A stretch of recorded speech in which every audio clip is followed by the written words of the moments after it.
Magandang umaga po sa lahat. Luzon, Visayas, Mindanao, kung saan kayong dako ng mundo po, tayo nagbabalik dito sa aking munting channel, Samuel Soriano TV 29 para mag-discuss ulit ng another coins.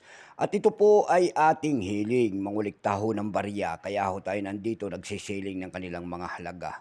Magandang umaga po sa lahat ng aking mga subscriber. Kung saan kayong dako ng mundo po, maraming salamat sa inyo. Maraming salamat din po sa lahat ng nanonood na senior citizen. Kung saan kayong dako ng mundo po, God bless po sa lahat. Ayan po. Magandang umaga rin po sa lahat ng mga kolektor kung saan kayong dako ng mundo. Ngayon lang tayo nakapag-vlog at matagal-tagal. Ayan. Ang pag-usapan natin barya ay world coins. Ayan, world coins ang ating pag-uusapan. Pera po ng Malaysia ang ating pag-uusapan ngayon. 20 cent po, year 1991 ang ating pag-uusapan. Baka mayroon po kayong mga ganito, mga world coins po. Ayan. Mag-comment po kayo dyan at willing naman tayong bilhin. Kaso nga lang po, bultuhan ang bili ng mga world coins. At hindi pa po naman ito kamahalan. Ayan. Yun naman pong hindi pa po nakapag-subscribe dyan at gusto nyo ang ganitong mga topic po about coins. Ayan, anyayaan ko sana kayo. Malaking tulong na kasi ang inyong gagawin tulad ng pagpindot ng ating subscribe button, like and share.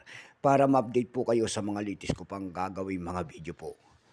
Ayan, bago tayo magsimula, kilalanin muna natin siya. Issue po, Malaysia. Period, Federal Elective Constitutional, 1963, up to date po. Type, Standard Circulation Coins. Years, 1989 hanggang 2011, value nito 20 cent Malaysia, currency ringgit. 1967 up to date po, composition po nito ay copper nickel. May bigat po itong 5.66 grams. May haba po naman itong 23.59 mm. May kapal po naman itong 1.75 mm. Hugis po, bilog, orientation nito, medal alignment number N-1658. Reference number KM-252. Ito pong year 1991 na ginawa ng Malaysia, ito po ay 17%. Kung ilang piraso naman ang ginawa, ito po ay 82,773,787 piraso po. Ayan. May presyo po ito doon sa ating numista kung tawagin ng ating mga kolektor. Yung kanyang verifying 14 pesos, extra fine 14, almost uncirculated 14. Uncirculated nito 14. Dako naman tayo sa kanyang price. Ayan, sa presyo po, doon sa ating ebay.com, nakakita ko tayo nagbebenta doon ng 115 pesos. Nasundan po ito ng $14.69. May $2 din po doon.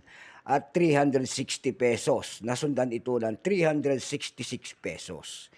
Dako tayo sa Carousel PH. Sa Carousel PH po, nakakita ko tayo nagbebenta doon ng 60 pesos. Nasundan po ito ng 90 pesos. Yung pinakamalaki ko po na bintahan doon ay 100 pesos. Ayan lamang po ang aking may babahaging kanyang presyo, sagad na. So hanggang dito na lamang po, Luzon, Visayas, Mindanao, kung saan kayong dako ng mundo po. Keep safe po sa lahat and God bless.